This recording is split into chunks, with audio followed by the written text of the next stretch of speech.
get it. Okay, good, very good. Well, good morning, co-banker George. It's nice to see you Monday morning. It's a beautiful day out there. Hope you had a nice weekend. And also, I hope that you're getting seeing more activities in real estate. You know, they said the inventory has gone up a little bit, but the fact is, unfortunately, you know, you have a lot of buyers chasing after limited amount of property available. So, you know, if you're representing the buyer, I'm sorry, you know, you have to compete with 14, 15 other buyers in the same deal. So, you know, hopefully the inventory will increase and you'll get to work on more properties. And also the commercial real estate, I think is getting to a point where the seller is willing to reduce the price a lot more than before, you know, because they realize that they have to drop the actually they have to increase the cap in order to sell because of the high interest rate. Imagine right now the interest rate is 5.25 for TCDs, you know, which means that you put in you put the money in the bank, you get 5.25% annual interest rate, you know.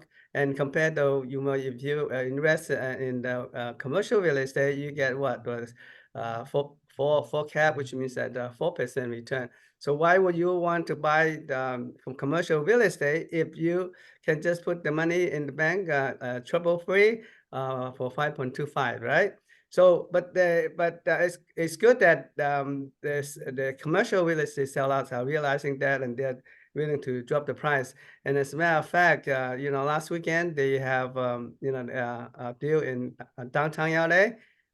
They reduced the price 50%, believe it or not, for office buildings. So, Wow. so there's a lot of you know, good commercial property out there. All you have to do is look and represent your client, and you know, you get some deals together, hopefully. And it's a good time to get into commercial real estate as well. And you know, if you want to do the commercial lease, is also another option, because now the commercial lease is kind of lucrative. You know, people renting it for 5 years, 6, 10 years, and the rent is like, you know, $10,000 per month. And then if you have a five years lease, you get a handsome commission out of that. So I'm seeing that a lot of our agents are getting the commercial lease, and so that's a good sign. And that's why, and later on, I'm going to give you some information on how to use the forms and to do the rental and leases. Okay. And with that, I think we have quite a few of with affiliate and today we have the highlight. I mean, the affiliate highlight with Keaton the Hamrow, and he's going to talk to us a little bit later. First of all, I would like to introduce other affiliates first. So let's start with Nancy Chen from Lawyers Title. Good morning, Nancy. Thank you. I was the first to get online. Yeah, I know, you're always early. Good morning, everyone. Nancy Chen, Lawyers Title. And Rebecca was asking me about ADUs. I think being in a business for 41 years, my biggest asset is my networking. I have a lot of people that I can give you to help you with not just your title business and other things. And I'm always willing to help. So if you have any questions, let me know. Lawyers Title, Nancy Chen. Thanks a lot. Have a great day. Thank you, Nancy. So are you still one-on-one with the farming?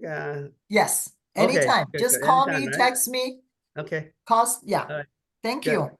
Thank you very much. All right, Marie, good morning. Good morning, everyone. Marie Paramore with Contempo Escrow, here to help you grow your business. Well, you know, a couple weeks ago, if you asked me about the market, I would have said that the market, you know, it's slow out there somewhat.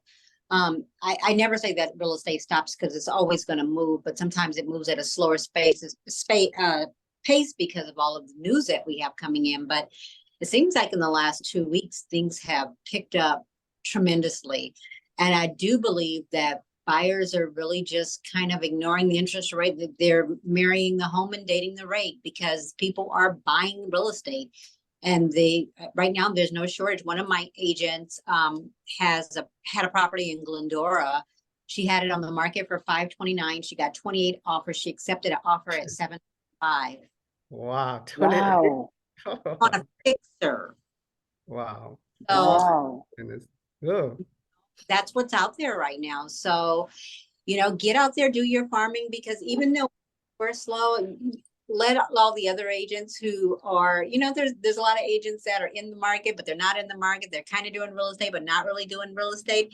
It's the ones that do their due diligence and they stay on top of it. You stay steadfast in it, because believe it or not, there were 28 buyers out there looking for homes. Inventory is low, but it's out there. So just stay steadfast, reach out to your sphere of influence, continue to do your marketing. Whatever I can help you do for farming or for estimates for your listing appointments, please feel free to call me. Have a great week. Thank you, Mary. Good information. Thank you. You have a good day too. Okay, let's Angie Tang. Good morning, Angie. From Good First morning, Title. everyone. Hi, thank you, Peter. Andrew Tang, First American Title. Again, everyone, people are getting listings. If you're not getting those listings, something's wrong with the farm maybe. So maybe if you want to think about how to do layered farming, this is something I can help you with. We can do one-to-ones, we can do a class, we can do however you like to get those leads. Just let me know. I've been doing a ton of them. Today I have 5 different appointments to do lead generation. So people are hustling. And if you're not on that boat to hustle, please let me know. I'm here to help you grow your business and secure it. Angie Tang, First American Title. Thank you. Thanks, Peter. CBG. Thank you, Angie. And I have to say that Angie's app on the RE Ignite is very nice. It's very easy to use. But if you want to use it, you do have to register with Angie. So just give her a call, and she'll orient you with the RE Ignite. It's a good app to have under your sleeves. Okay. Thank you, Peter. Thank you, Angie. And I think Mark Wu is on the line, right? Mark, are you there? Oh, you have to unmute, Mark. Mark, you have to unmute yourself.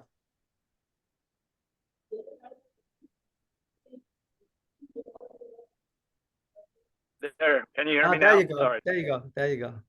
Good morning, everybody. Mark Wu with AMS Insurance Agency. It is a challenging market in insurance right now, but I can assist. We can get the deals done. It's just going to require patience and set the expectations that it's going to be a little bit higher or much higher than what the sellers are paying right now on their homes. So many deals are going through. Some deals are not because they're sticker shock. So if you as a buyer's agent are not preparing your buyers for these challenges when it comes to insurance, they are going to get sticker shock and possibly back out of deals. I've seen a couple fall out, whether it was a result of inability or last minute to get insurance. I was on a frantic call with both the buyer and the seller agent last Friday night because unfortunately the buyer had not got secured insurance and they were trying to close on Monday and it delayed, and so who knows what happened to that deal, but don't let that happen to you. You guys got to be proactive. As soon as the offer is accepted, that's when you tell your buyers to shop. And if you want to afford me the opportunity, I'm happy to help. Thank you. Thank you, Mark. Very good.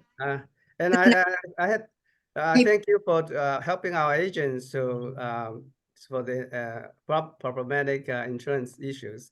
Appreciate that. Yes. Okay. All right. Hey, Thank you.